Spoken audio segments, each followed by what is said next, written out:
Welcome to ప్రజా TV Telugu. ప్రతి క్షణం ప్రజాక్షేమం కోసం.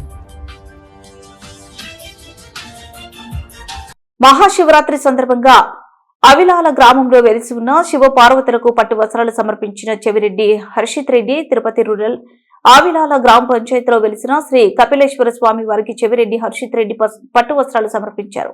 కార్యక్రమంలో భాగంగా ఎంపీటీసీ హరికృష్ణారెడ్డి చెవిరెడ్డి హర్షిత్ రెడ్డికి స్వాగతం పలికి స్వామివారి కార్యక్రమంలో పాల్గొన్నారు. కార్యక్రమంలో వైఎస్ఆర్సీపీ నాయకులు, కార్యకర్తలు, ప్రజలు పాల్గొన్నారు.